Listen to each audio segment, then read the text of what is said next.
I mentioned it a few different times.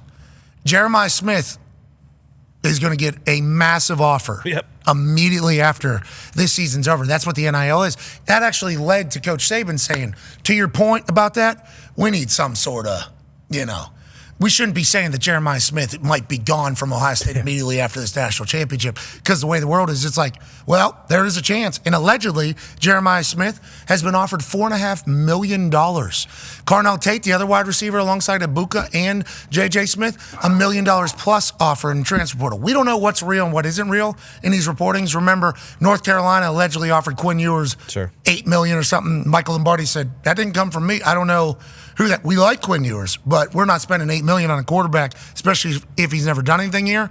There is every team in college ball that would try to get Jeremiah Smith on their team. So I assume Ohio State's going to have to deal with that. And will they just have to up their roster, up their salary cap? And is Jeremiah Smith the guy that says, I don't even want to hear it?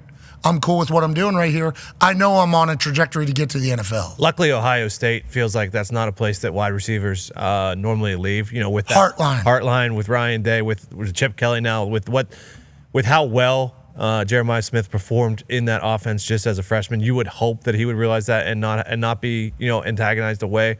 Carnell Tate, I have seen a bunch of stuff about if he will or not, but also being the number 2 to Jeremiah Smith in Ohio State offense, just like Emeka Buka was to Jeremiah Smith, and then Marvin Williams Jr. Last year. Like, that's not a bad spot either. You would hope these guys realize this, but no, like Saban said, this shouldn't. Like, this sucks. Like, that is a thing that Ohio State's like. I guess they earned it, but Ohio State should have the money to keep their guys. Yeah, and we talked about them having the money at the beginning of the season. They're not the only ones. There's a lot of teams that have a lot of money. And all you need is one donor, one booster to be like, I want Jeremiah Smith on our team. Mm-hmm. How much money are you willing to pay? $10 million? I don't know. What does he want? What do we need to get him here? Because he's a game changer. And by the way, he is. And I hope you get all the money you deserve, Jeremiah, because of how great you are, how humble you are, your work ethic, and what you do on a football field. He changes the math. We were on the field watching it. Even against Texas, he did not play great, right?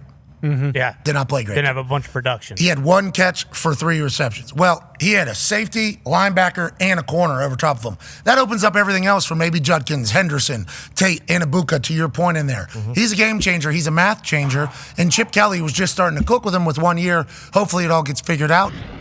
Hey, if things work out the way we want to, people will absolutely try to come pluck some of our talent. So, yeah, you're a product of your own success, I guess. And that's the modern day college football, at least right now. You got to recruit your own roster, and it's crazy to think, a guy can be there 1 year, another team can entice him with a crazy amount of money, and they can just take off, and your best player can all of a sudden transfer. That could happen, but I don't see it happening in this case with Jeremiah Smith and Tate and everyone. But yeah, it's a real thing. I don't know what coaches are supposed to do. Hashtag journalism. I'd mentioned this a couple weeks ago about being a possibility, because this is the reality of current college ball.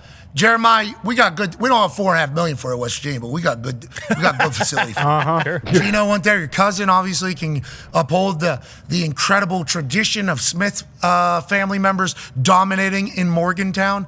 But there's schools that have a lot. There's billionaires back in a lot of places. Could you imagine Michigan? Oh my God, Mm-hmm. the world would explode. Larry Ellison, who we know is he's chatty. Yeah, he's bringing it. He's doing a lot of chatting about things right now. We're $200 billion. He allegedly the reason why quarterback 1 goes up to Michigan. He gets together, puts the money out there. Could you imagine Michigan offers Jeremiah Smith $5 million a year, $10 million a year, just because? Just because. Why wouldn't they? If they had it, why wouldn't you at least offer it and see, take a shot? That's the current world we live in. I'm not just Jeremiah Smith of Ohio State. That's everywhere at college ball. And now, does that change as we go forward? We hope there's some sort of regulations, but this is reality of the situation. Well, that's what's crazy about Jeremiah is that when Quinn Ewers $8 million came out, it was like, okay, no way he's getting $8 million to go up there for a year. Like with Jeremiah, it's almost as if 4.5 isn't enough because of how damn good he is. Now, I'm not saying that's not a lot of money. It's a shit ton of money, especially for 2 years of football. But he's that good where if it came out like a school offered him $8 million to go play, it wouldn't be that surprising because of what a stud he is. And then he could be a free agent again after next season? Yeah. I think so. Is that how this works? I think so. Can you transfer as much as you want now, or did they change that? I don't know, because it used to be you couldn't transfer until you're a graduate, and if you did transfer, you had to sit out a year, and then it became no rules because you're holding back people's money that they can make, which I think goes into an employment violation, so you can't hold them back for a year. So I think you can't. I think it's free agency every year, I think. Essentially, as long as you meet academic requirements, you can. Great for players in business. Yeah. Great for Think how hard it would be if you're a coach like at a, I don't know, like a mid-major, or say you're like middle of the pack in whatever conference you're in, and you have a young quarterback comes in, he plays like out of his mind, does much better than you expected. That dude is gone for sure. Like, how do you keep guys around? Yeah, well, it's potentially going to happen to the SEC. Not all of the SEC, but there's a chance the SEC starts feeding these northern schools that have a lot of cake.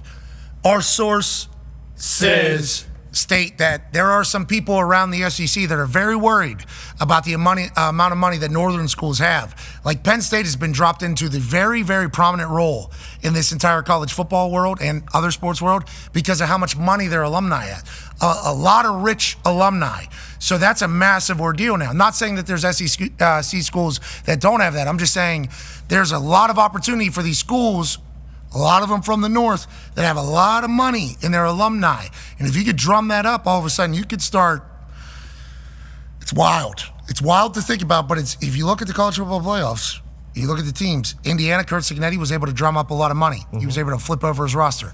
SMU makes it to the college football playoff. They're in northern Dallas. They got a lot of money out of SMU alumni. Texas, obviously, in the SEC, they got a lot of money out of their alumni. But you start looking at all these other schools, it's like Penn State, shit ton of money. Notre Dame, shit ton of money. Ohio State, shit ton of money. Oregon, shit ton of money. It's like some of these schools have a lot of money. There's going to be the haves and the have-nots if it continues to go this way. And the haves are going to prosper throughout this entire process, which is why you're hearing a call from everybody. It's like, we need at least some guardrails on this thing. Yeah, and I think that was everyone's fear is like, hey, the 12-team playoff is great, but before too long, we're going to be getting the same 12 teams in this every year because there's that clear delineation. Like Connor mentioned Jeff Hafley, that's why he left Boston College. He basically said, like, hey, if we defy expectations and go like 9-3 or whatever, and we have a couple unbelievable guys, like, guess what?